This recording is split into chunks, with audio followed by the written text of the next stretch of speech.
नमस्कार, आप देख रहे हैं कालचक्र और मैं हूं विपनेश माथुर। मेरे साथ हैं प्रश्न कुंडली विशेषज्ञ पंडित सुरेश पांडे जी। पंडित जी, बहुत बहुत स्वागत है कालचक्र में। जो बुरे कर्म करेगा वो अपना भाग्य बिगाड़ेगा। सुधारे कर्म, संवारे किस्मत और देखें कालचक्र। जी हाँ, जीवन में सुख, सफलता और खुशियां पाने के लिए किस्मत का आपके साथ होना बेहद जरूरी है। उतना ही जरूरी है आपके कर्म भी। शास्त्रों में कर्म को इंसान का सबसे बड़ा धर्म माना गया है। अगर आप अपनी लाइफ में बुरे कर्म करेंगे तो उसका बुरा फल ही आपको प्राप्त होगा। वहीं अगर आप अच्छे कर्म करते हैं तो इसके अच्छे परिणाम आपको जरूर मिलेंगे, भले ही देर से मिलें लेकिन अवश्य मिलेंगे। ऐसे में आज पंडित सुरेश पांडे जी आपको बताएंगे कि कौन से कर्म आपको करने चाहिए और कौन से कर्म आपको मुसीबत में डाल सकते हैं। इसके अलावा अगर आपके मन में कोई भी प्रश्न आता है जो पंडित जी से आप करना चाहते हैं हमारे प्रोग्राम कालचक्र के दौरान, तो आप नंबर नोट कर लीजिए जिस पर आपको हमें फोन करना है। हमारा नंबर है 0120665241। तो अपनी चर्चा की शुरुआत करते हुए बात करते हैं उन लोगों की जो अपने परिवार या समाज में महिलाओं का सम्मान नहीं करते। ऐसे लोगों को अपने जीवन में किन मुश्किलों का सामना करना पड़ सकता है, पंडित जी से जानते हैं। पंडित जी, अमूमन शक्ति की पूजा भी होती है, कन्याओं को पूजा भी जाता है, लेकिन ना तो अपमान की कमी है ना दुराचार की कमी है। ऐसे लोगों के लिए आप क्या कहना चाहेंगे? बहुत बड़ी बात आपने पूछी है। देखो, हमारे शास्त्रों में तो ये लिखा हुआ है।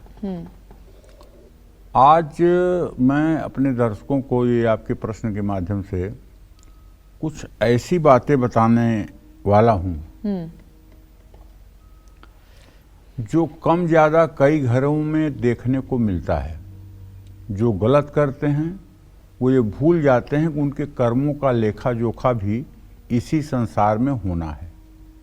आज मैं आपको कुछ ऐसी बातें बताने वाला हूँ जो अगर आप करते हैं तो आपको आज ही अपने आप को सुधारना होगा, क्योंकि ना सिर्फ आपके सुख के लिए बल्कि आपके परिवार के सुख के लिए भी ये बहुत जरूरी है।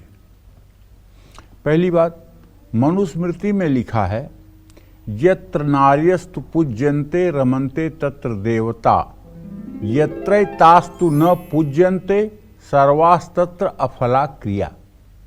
यानी इसका अर्थ ये होता है कि जिस समाज या परिवार में स्त्रियों का सम्मान होता है वहाँ देवता, सुख और समृद्धि का निवास होता है। जहाँ इनका अपमान होता है वहाँ रहने वालों के कार्य निष्फल होते हैं। पिता, भाई, पति या देवर को अपनी बेटी, बहन, पत्नी या भाभी को हमेशा सुखी रखना चाहिए। ऐसे ही मार्कंडेय पुराण में, सावर्णिक मनवंतर में और देखा जाए तो दुर्गा सप्तशती में साफ साफ लिखा हुआ है, विद्या समस्तास्तव देवी भेदा, स्त्रियां समस्ता सकला जगत्सु। संसार की समस्त विद्याओं में हे आद्या शक्ति तुम ही विराजमान हो, और संसार की समस्त स्त्रियों में हे आद्या शक्ति तुम ही विराजमान हो। जब वो शक्ति समस्त स्त्रियों में विराजमान है तो आप किस हैसियत से उस स्त्री का अपमान कर सकते हैं? और अगर करते हैं तो दुख भोगने के लिए तैयार रहिए। जिस कुल में स्त्रियां अपने पति के गलत आचरण या अत्याचार से पीड़ित होती हैं उस कुल का जल्द ही नाश होता है। जो पुरुष अपनी पत्नी को प्रसन्न नहीं रख पाते हैं उनका पूरा परिवार शोकग्रस्त रहता है। पुरुष और स्त्री एक दूसरे के बिना अपूर्ण हैं। हमारे सनातन धर्म में स्त्री पुरुष का संबंध सामाजिक संबंध केवल नहीं है, यह एक संस्कार है।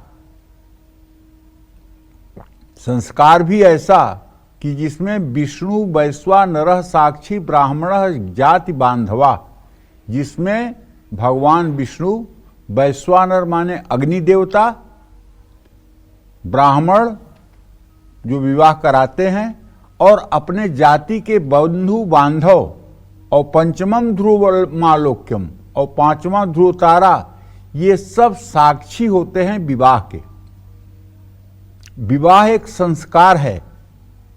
हमारे सनातन धर्म में कहीं विवाह विच्छेद की बात नहीं है। विवाह होने की बात है, लेकिन विवाह विच्छेद की कभी बात नहीं है कि विवाह हो गया तो इसको विच्छेद भी करना है, ऐसा कोई मान्यता नहीं है। ऐसे में कोई भी धार्मिक कार्य आप बिना पत्नी के कर रहे हैं और पत्नी आपकी है, जीवित है, तो वो कार्य आपका अपूर्ण माना जाएगा। इसीलिए आप देखिए ना, चाहे आप सत्यनारायण की पूजा करते हैं, चाहे कोई अनुष्ठान करते हैं, चाहे कोई यज्ञ करते हैं, चाहे राजसूय यज्ञ करते हैं, पत्नी हर समय आपके दाहिने बैठती है। दाहिने बैठने का मतलब समझते हैं आप क्या होता है? दाहिने बैठने का मतलब होता है कि पूजा में वो प्रधान है, आप प्रधान नहीं हैं। पूजा में वो प्रधान है, दाहिने जो बैठता है वो प्रधान है। केवल ग्रंथि बंधन के बाद पत्नी बाएं तरफ बैठती है, बाकी पूजा में, उपासना में, दान में, यज्ञ में, तीर्थ में, हर जगह पत्नी दाहिने रहती है। अर्थात उसका महत्व आपसे ज्यादा है, ऐसा हमारे शास्त्रों की मान्यता है। पत्नी, मां और बेटी ये साक्षात लक्ष्मी का ही रूप होती हैं। ऐसे में जिस घर में इनकी सुरक्षा, सम्मान और इच्छाओं का ध्यान नहीं रखा जाता है, वहां सुख समाप्त हो जाता है, दुख बढ़ता है और नाना प्रकार की दरिद्रता वहां अपना तांडव दिखाती है। इसमें कोई संदेह नहीं है। जय मां विंध्यवासिनी।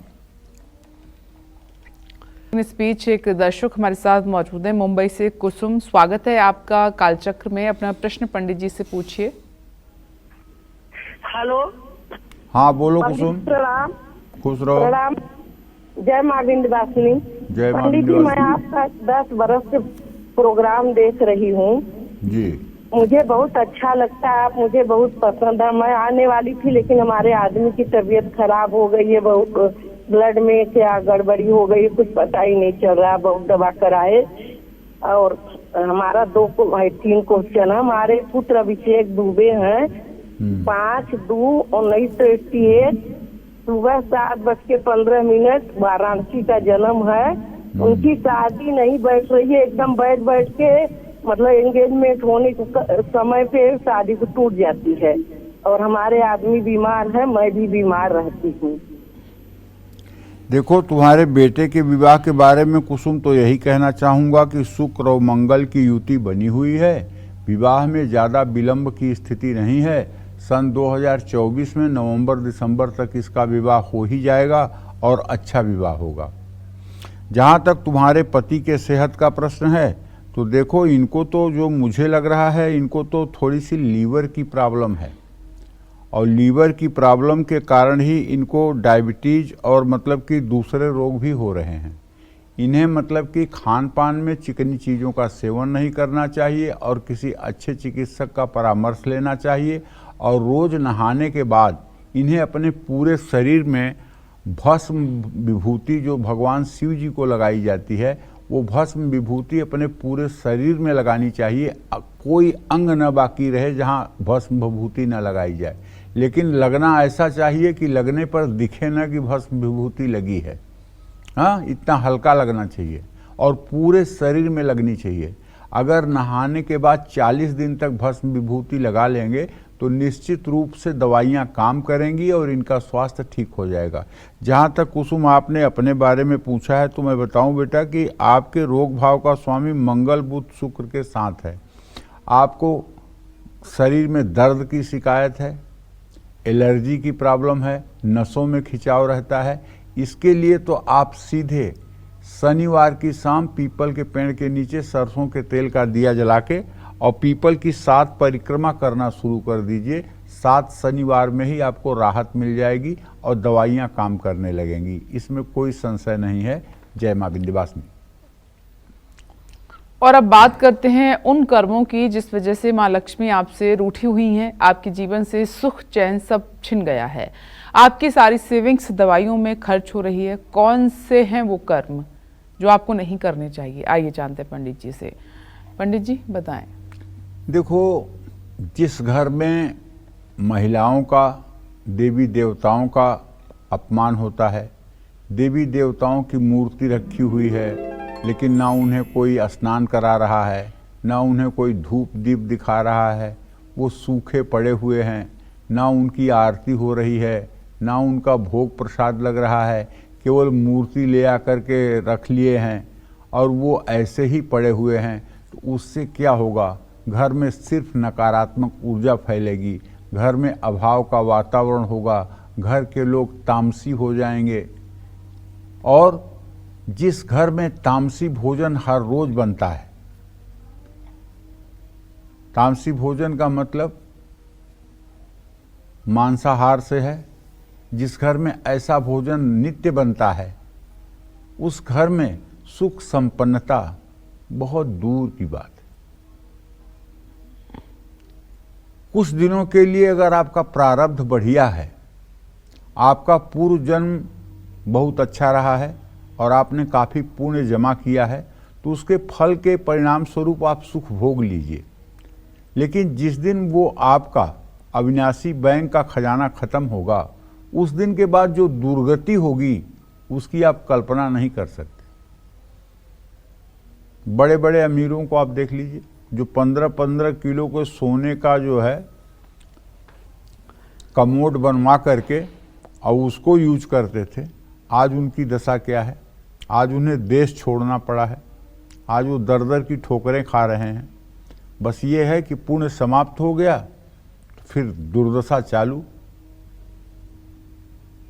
कर्म प्रधान विश्व करी राखा, जो जस करिए सो तस फल चाखा। और एक बात बताऊं कि जिस घर में उधार लेने की मनोवृत्ति है, जो लोग फटाफट क्रेडिट कार्ड यूज करते हैं, जो लोग छोटे से काम में भी दूसरों से उधार मांगने में संकोच नहीं करते हैं और सुख संपन्नता की चीजें खरीदते हैं, वो आज नहीं तो कल दुख के बवंडर के अंदर फंसेंगे और जिंदगी नरक हो जाएगी। जिस घर में अनैतिक कार्य होते हैं, अनैतिक कार्य का मतलब जो शास्त्र विरुद्ध कार्य है, जो शास्त्र में वर्जित है, वो अनैतिक कार्य है। चाहे वो खान पान से संबंधित हो, चाहे वो व्यवहार से संबंधित हो, चाहे वो आचरण से संबंधित हो। अगर घर के लोग अनैतिक कार्य करेंगे तो ऐसे घर के लोगों की जो आमदनी है या तो दवाई में बर्बाद होगी, या तो जेल में बर्बाद होगी, या तो कोर्ट कचहरी में बर्बाद होगी। और जिस घर के लोग बहुत क्रोध करते हैं और चिल्लाकर बात करते हैं, जहां बहुत ज्यादा क्लेश होता है, जिस घर में क्लेश के साथ साथ आए दिन मारपीट और रोने की आवाजें आती हैं, ऐसे घर में ना तो लक्ष्मी कभी रहती हैं और ना ही वहां कभी रहने वालों को सुख मिलता है। ऐसा घर तो सीधे सीधे नर्क के समान है। स्वर्ग और नर्क कहीं दूसरी जगह नहीं है, स्वर्ग और नर्क यहीं धरती पर है। बाणी रसवती यस्य भार्या पुत्रवती सती, लक्ष्मी दानवती यस्य सफलम तस्य जीवनम। कहते हैं बाणी रसवती यस्य, जिसके बाणी में सत्यता और रस हो, मतलब मिठास भी हो, सत्यता भी हो। बाणी रसवती यस्य भार्या पुत्रवती सती, और पत्नी हो और संतान युक्त हो। लक्ष्मी दानवती यस्य, और लक्ष्मी इतना हो कि दूसरों की मदद भी की जा सके। सफलम तस्य जीवनम, उसका जीवन यहाँ सार्थक है, उसका जीवन यहीं पर स्वर्ग के समान सुखी है। तो कहने का आशय ये है कि देखिए, हमें अपने आत्म चिंतन के द्वारा अपनी बुराइयों को, अपने दुर्गुणों को देखने का प्रयास करना चाहिए कि हम क्या करते हैं जो नहीं करना चाहिए और क्या नहीं करते हैं जो करना चाहिए। पूजा पाठ, जप तप, भवसागर से पार होने का उपाय तो बहुत बड़ी चीज है, लेकिन कम से कम आप इंसान तो बने रहिए, इंसानियत तो आपके अंदर जिंदा रहे। रिश्तों को तो निभाइए, रिश्तों में तो विश्वासघात मत करिए। और अगर रिश्तों के साथ विश्वासघात आप कर रहे हैं तो चाहे आप पुरुष हों या स्त्री हैं, उसका परिणाम आपको भुगतना पड़ेगा। ये समझ लीजिए कि जिसे आप समझ रहे हैं कि कोई नहीं देख रहा है, कोई नहीं जान रहा है, वहां भी भगवान का कैमरा लगा हुआ है और वो चंद्रगुप्त के यहां सारा हिसाब लिखा जा रहा है। धर्मराज के यहां पहुंचने के पहले ही चंद्रगुप्त आपका हिसाब 1 सेकंड के अंदर करके और फैसला कर देंगे। इसलिए मेरे भाई, भगवान हमें सदैव देख रहा है, इस भाव से जीवन जीने का प्रयास करना चाहिए।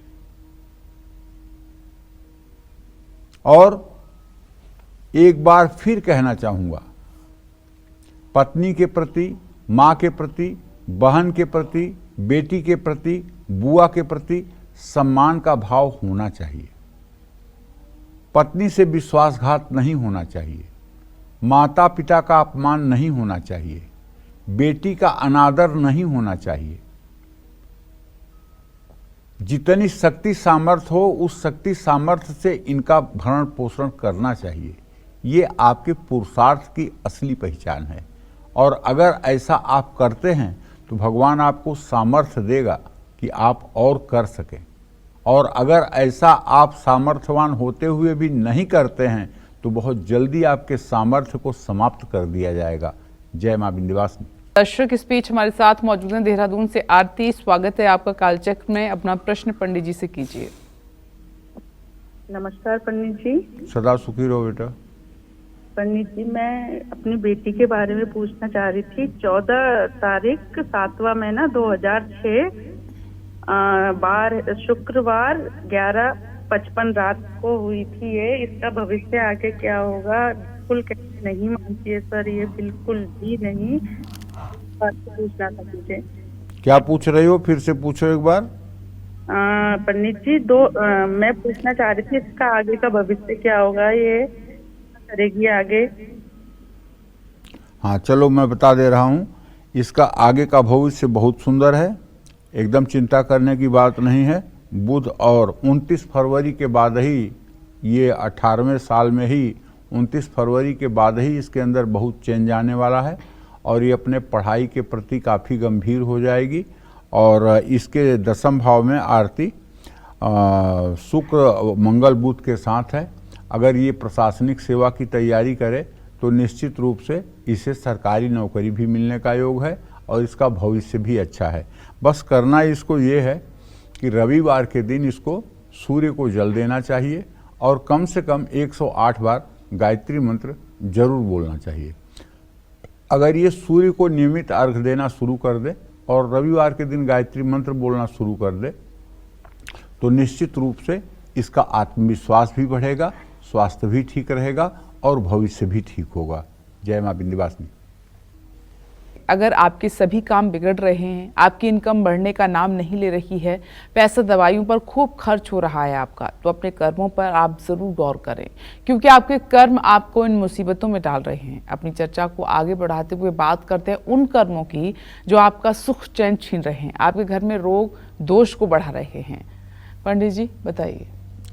देखिए, सही बात तो ये है कि हम मनुष्य जो है 83,99,999 योनियों को पार करके तब मनुष्य योनि में आते हैं। और मनुष्य योनि में जब आते हैं तो ना ये हमारा शरीर शुभ से बना हुआ है, ना ये हमारा शरीर अशुभ से बना हुआ है। ये हमारा शरीर, ये ढांचा शुभ अशुभ दोनों के मिश्रण से बना हुआ है। क्योंकि अगर शुभ शुभ होता तो जन्म ही न होता और अशुभ अशुभ होता तो तिर्यक योनि में होते, पशु पक्षी कीट पतंगा होते। तो शुभ अशुभ दोनों का मिश्रण करके प्रभु ने आपको भेजा है। किस लिए भेजा है? कि आप भवसागर से पार हो जाएं, आप इस आवागमन के दलदल से पार हो जाएं। और मैं बार बार ये बात कहता हूं कि किसी को फिजिक्स, केमिस्ट्री, जूलॉजी, बॉटनी की बहुत जानकारी हो सकती है, कोई मैथ का विद्वान हो सकता है, कोई इंग्लिश का विद्वान हो सकता है, लेकिन अगर आपको जीवन शास्त्र नहीं आता है तो आप अपने जिंदगी में फेल्योर ही रहेंगे। इसलिए जीवन शास्त्र क्या है भैया?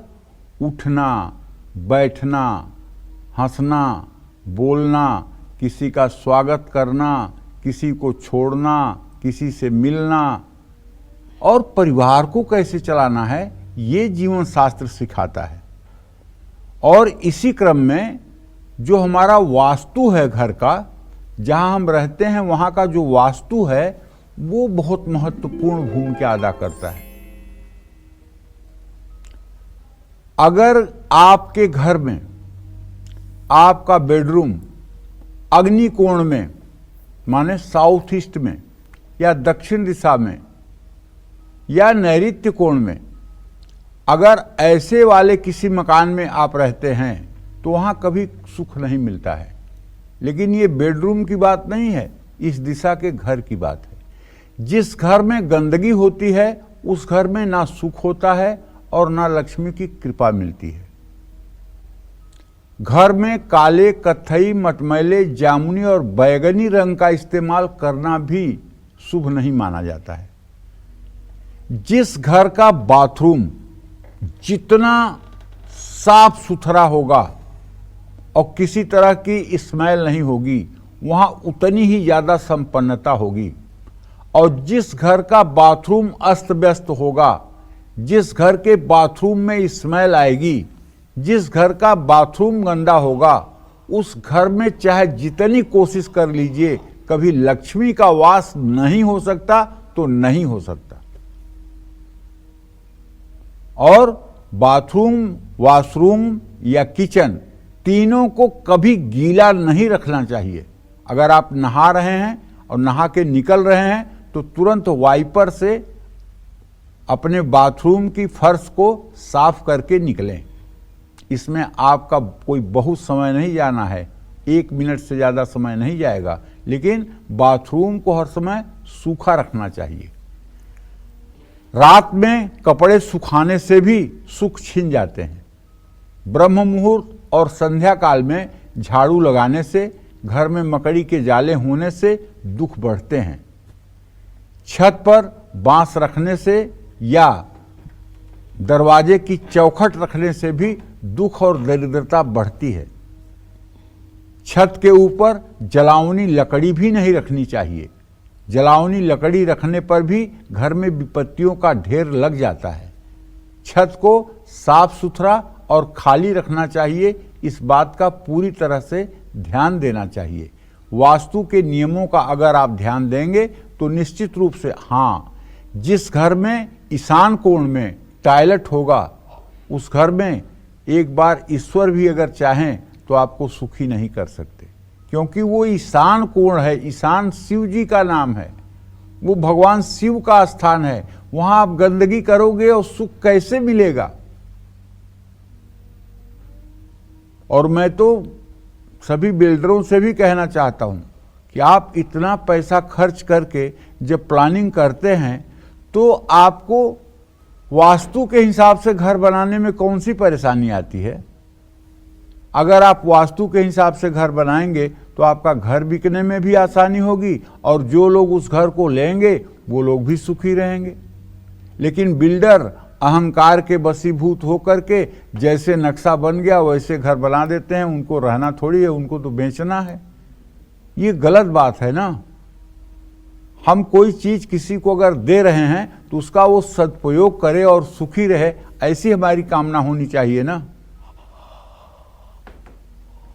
कि वही बात है कि दान के बछिया के दांत नहीं देखे जाते हैं।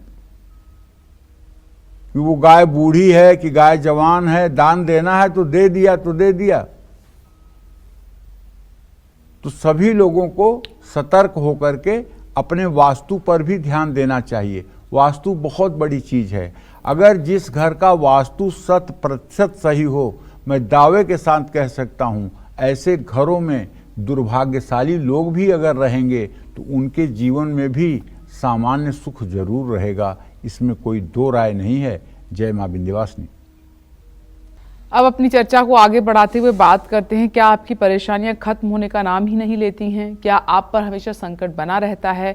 क्या घर में बरकत नहीं रहती? तो आपके कौन से कर्म इन सब के लिए जिम्मेदार हैं? पंडित जी बताएंगे। बताइए पंडित जी।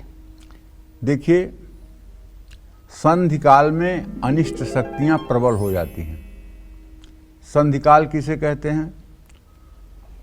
रात्रि और सुबह दोनों की जो शुरुआत सुबह की और रात्रि की समाप्ति, ये एक संधि है। ठीक 12 बजने में 1 मिनट बाकी हो, 12:01 हो, ये संधि है। शाम के समय, सूर्यास्त के समय और रात शुरू होने के पहले, दिन खत्म होने के पहले, ये एक प्रकार की संधि है। इसको कहते हैं संध्या। इस समय में अगर आप सोते हैं, भोजन करते हैं, किसी को अपशब्द कहते हैं या इस समय झगड़ा करते हैं, इस समय झूठ बोलते हैं, क्रोध करते हैं, तो आपको इन सभी दुर्गुणों से बचना चाहिए। संध्या के समय किसी की बुराई करने से भी बचना चाहिए, वरना वो बुराई आपके ऊपर ही लागू होगी। शाम के समय यात्रा पर नहीं निकलना चाहिए, कोई शपथ नहीं लेनी चाहिए।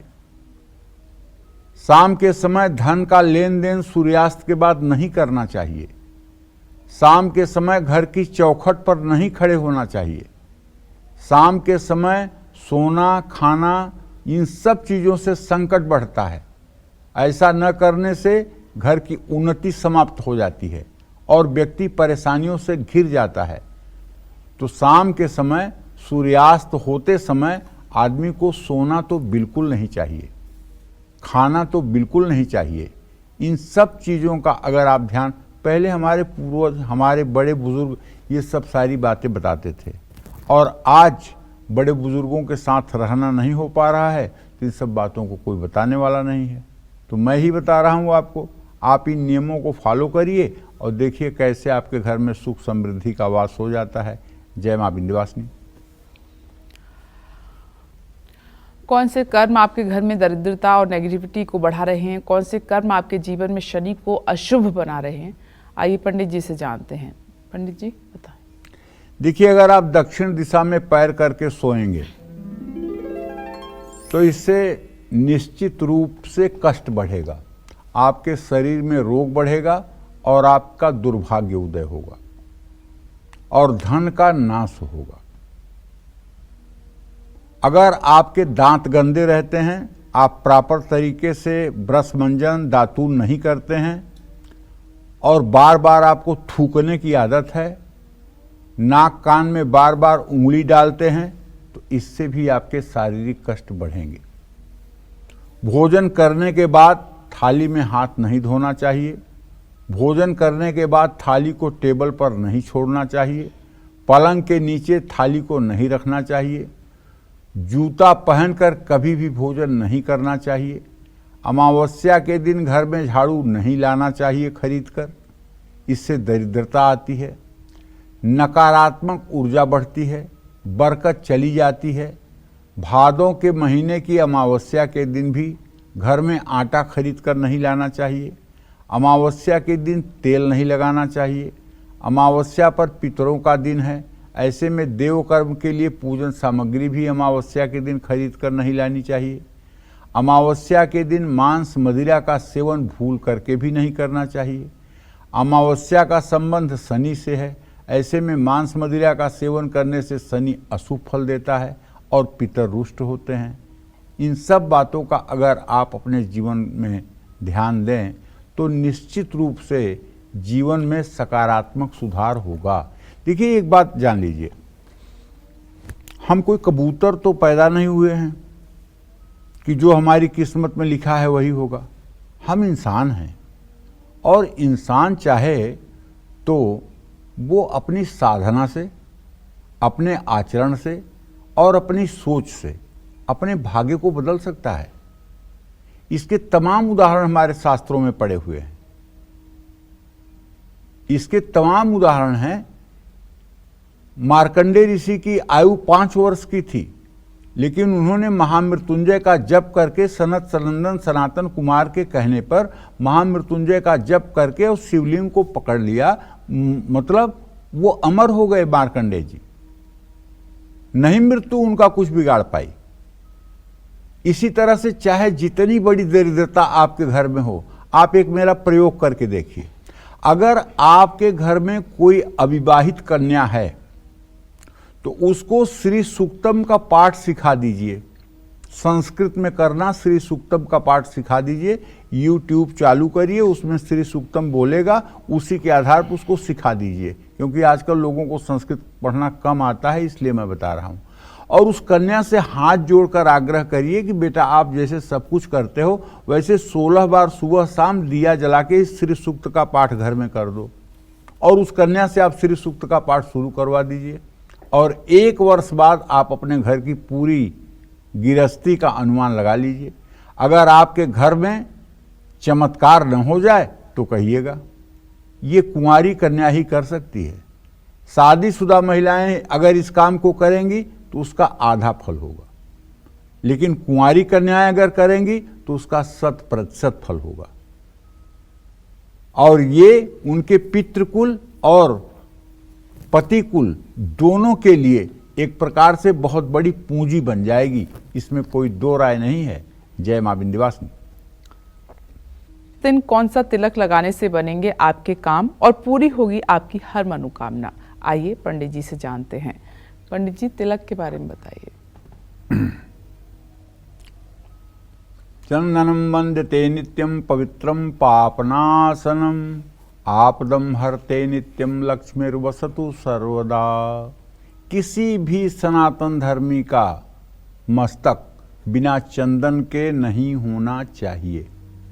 चाहे आप वैष्णव चंदन लगाते हैं, चाहे आप भस्म विभूति लगाते हैं, चाहे आप मलया गिर चंदन लगाते हैं, चाहे आप लाल चंदन लगाते हैं, चाहे रोली कुमकुम का चंदन लगाते हैं, कोई न कोई चंदन आपके माथे पर होना चाहिए अगर आप सनातन धर्मी हैं तो।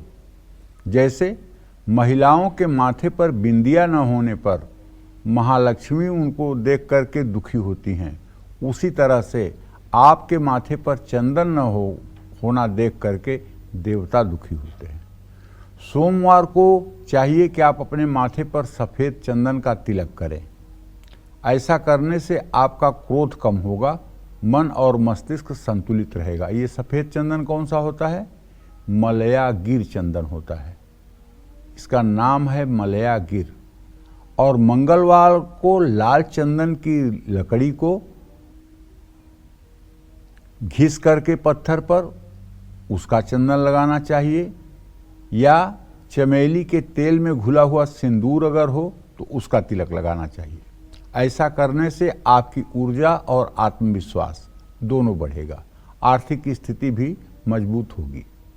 बुधवार को व्यापारियों को, शिक्षाविदों को, शिक्षकों को, विद्यार्थियों को, लेखकों को और बौद्धिक कार्य से जुड़े लोगों को सूखे सिंदूर से अपने माथे पर तिलक करना चाहिए, पीले वाले सिंदूर से। संयम, कार्य, सफलता, उन्नति और वैवाहिक सुख के लिए गुरुवार को अष्टगंध या चंदन से अपने माथे पर तिलक करना चाहिए। शुक्रवार को सिंदूर, लाल चंदन या केसर से अपने माथे पर तिलक लगाना चाहिए। ऐसा तिलक करने से सुख सुविधाएं बढ़ती हैं। शनिवार को भस्म, विभूति, लाल चंदन या चमेली के तेल में घुले हुए सिंदूर का तिलक लगाना चाहिए। और रविवार को लाल चंदन, कुमकुम या हरी चंदन से माथे पर तिलक लगाने से हर सुख सुविधा की प्राप्ति होती है। जय मां विंध्यवासिनी। और उम्मीद करते हैं आपको आज का हमारा विषय बहुत पसंद आया होगा। कल फिर एक नए विषय और आपकी परेशानी को दूर करने के लिए ढेरों उपाय लेकर आएंगे हम पंडित सुरेश पांडे जी के साथ। तब तक के लिए कालचक्र की पूरी टीम को दीजिए इजाजत। नमस्कार।